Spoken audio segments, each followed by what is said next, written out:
Hi.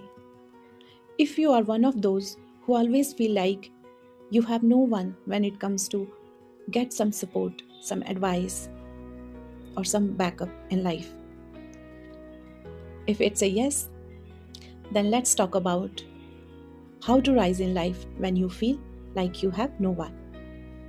There is a particular kind of pain that almost no one talks about. Honestly, not heartbreak, not failure, not even grief. It is that quite heavy feeling of looking around your life and thinking, I have no one. No one really has my back. If I fall, it's just me. Maybe you have people around you, family, friends, colleagues, acquaintances online, but deep down you still feel emotionally alone. You might be the strong one for everyone else, the listener, the problem solver, the one who gives the advice, and yet, when it's your turn to fall apart, you don't know where to go. If you are listening to this and something inside you whispering, that's me, then I want you to know this isn't the end of your story. Carl Jung would say, when you feel you have no one, life is often pushing you into the most important relationship of your entire existence, the relationship with your own self. Feeling like you have no one doesn't always mean you are falling or failing at life. Sometimes it means you are transitioning into a new life. Sometimes it means you have grown beyond the people and patterns that once surrounded you. Sometimes it means you are being pulled out of old roles so that a true version of you can rise. Jung believed that life has a deep intelligence. He called it the self, the inner center that is wiser than your conscious mind, constantly trying to guide you toward wholeness. When you feel like you have no one, it can feel like life is punishing you. But often, from a deeper perspective, life is disrupting every false foundation so you can finally build on something real. The question becomes, how do you rise when you feel like you are rising alone? Not in a motivational poster way, not just think positive, but in a grounded, practical, soul level way that Carl Jung would recognize as real psychological and spiritual growth. Let's begin where you are in the loneliness itself. You might look at your phone and see no messages. You might scroll social media and feel like everyone else has their people, their partner, their community. You might go through your day doing what needs to be done, but inside, it feels like no one actually knows how heavy your life feels on your shoulders. The first thing you need to understand is this: loneliness is not just absence of people. There are people who are lonely in crowded rooms, in marriages, in families, in churches, and communities. Loneliness at its deepest is the gap between your inner world and your outer life. When who you truly are has no place to land, no place to be seen, heard, met, you feel alone, even if your contact list is full. So when you say, I have no one, you might actually be saying, I have no one who sees the real me, no one who asks how I am and is ready for the truth, no one I can lean on without feeling like a burden. And that hurts. For a sensitive, self aware person, the kind of loneliness can feel like a slow erosion of the soul. But here is where Jung gently turns the mirror. If there is no one outside you holding space for your inner world, the first task is to stop abandoning it yourself. This isn't blame, it's an invitation. Because many of us learn to do ourselves exactly what was done to us. You feel afraid and you tell yourself, stop being weak. You feel sad and you say, other people have it worse, shut up. You feel exhausted and you say, keep going, no one else is going to save you. You have dreams and desires and you say, be realistic. Who do you think you are? Who internalize the voices of the world and then repeat them to ourselves? So, one of the most powerful ways to rise when you have no one is to stop treating yourself like no one. You start becoming the person who finally does what others never did. Listen to you, believe you, stand up for you, care for you. This is what Jungian call reparenting. It's the work of becoming inside the supportive presence you didn't consistently have outside. Does that magically erase the ache of the wanting real human connection? No, of course not. You are wired for relationship. Jung knew that, we all know that. But if you wait to rise until the right people appear, you hand your entire life over to chance. So, what does rising alone actually look like, practically and psychologically? It begins with a decision, a quiet, not glamorous decision. I will not abandon myself anymore. Even if the people around me don't know how to show up for me yet, that decision can show up in very small ways. It's you choosing to tell yourself the truth when you would rather distract. It's you making a simple plan for your day so you don't drift into hopelessness. It's you going to bed at a decent time instead of numbing until 3 am. It's you cooking a real meal for yourself even when no one is there to eat with you. These things seem small, but from a Jungian perspective, they are not. Every time you take your own life seriously, you send a message inward.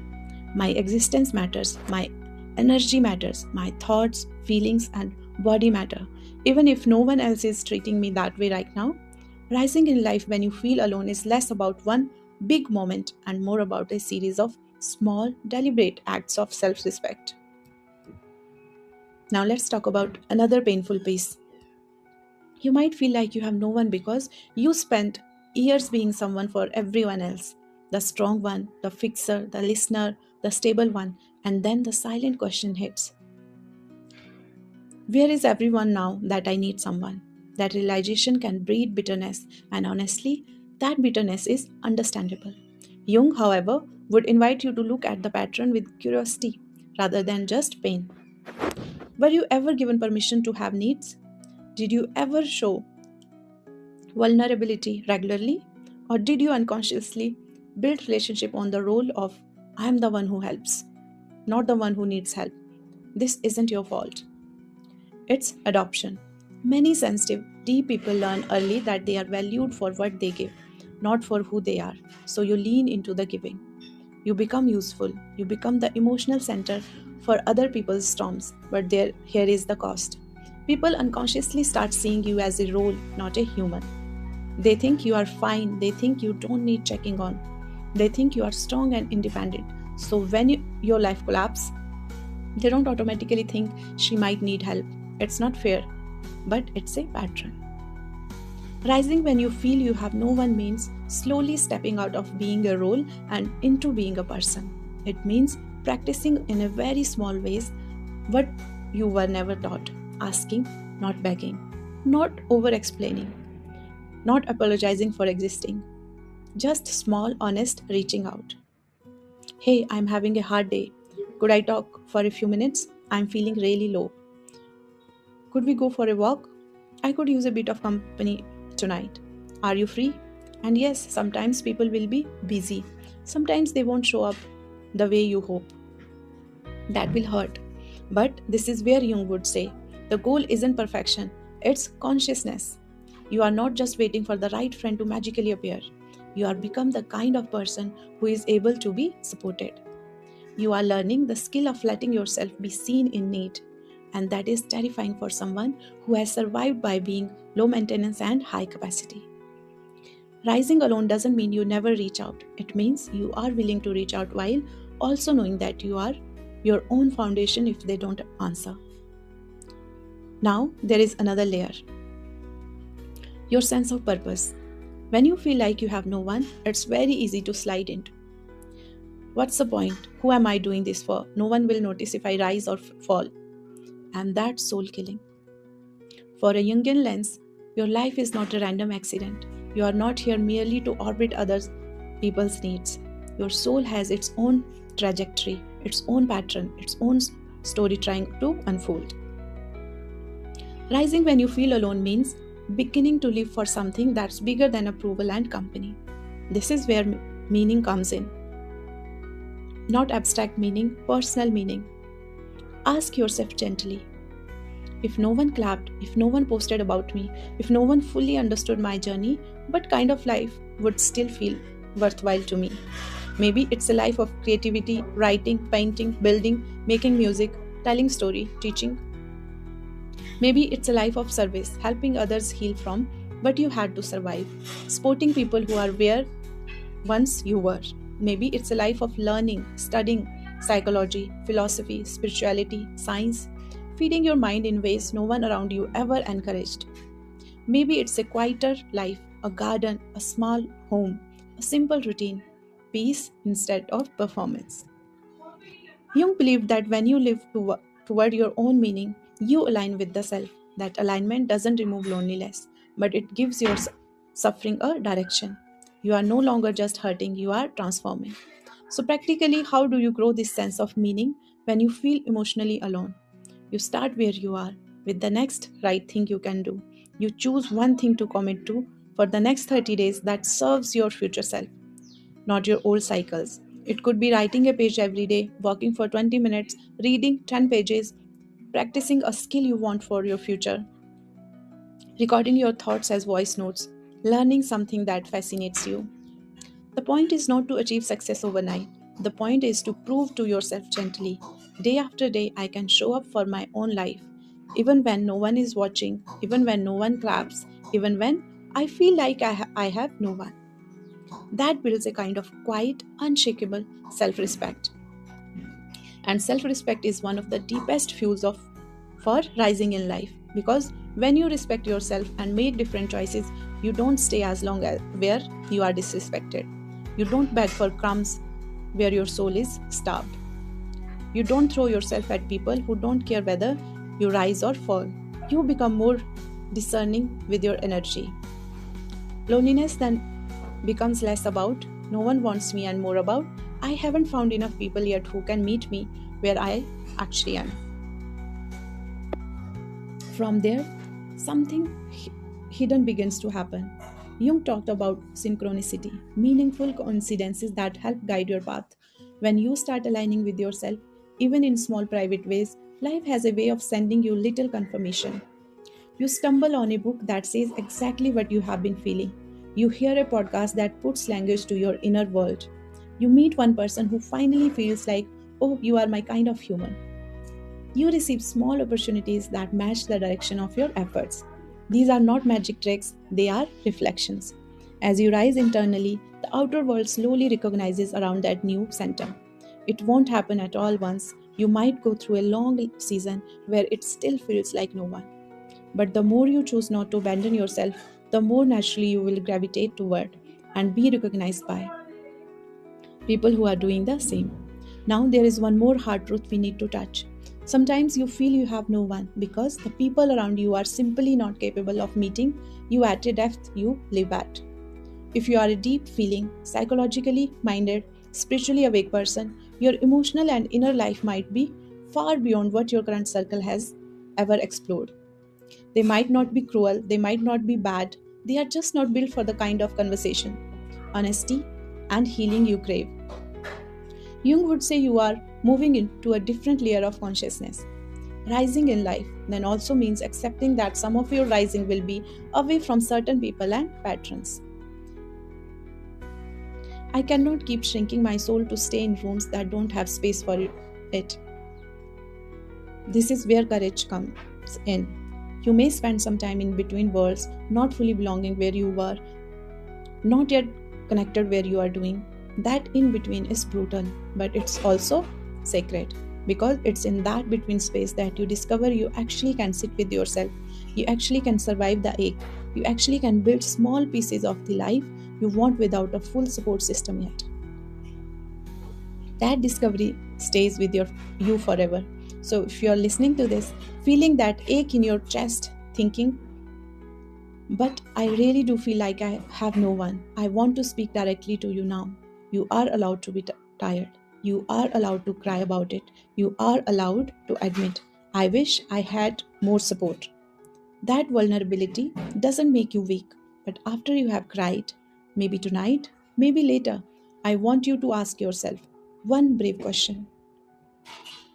What would rising look like for me this week with the resources I actually have? Not in 10 years, not when everything is perfect, not when you finally meet your people this week.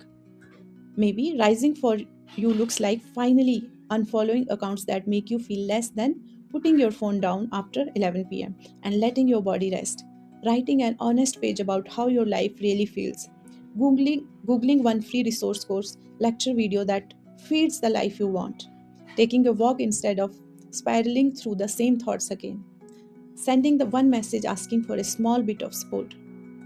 Even if your voice shakes, rising in life when you feel like you have no one is not dramatic. It's subtle, consistent, stubborn. It's you refusing to collapse into the story that says, because I'm alone right now, my life cannot move forward. Your life can move forward in quiet ways, private ways, invisible ways, and often those are the most powerful because by the time people turn around you and say, wow, look at how far you have come, you will know the truth. You rose in the dark when no one was clapping, when no one was checking in, when no one knew how much effort it took just to keep going, and yet you did. That is the kind of strength Jung would call earned, not imagined. You didn't get it from a quote. You forged it in the nights where it was just you, your thoughts, your pain, and the tiny choice not to give up on yourself.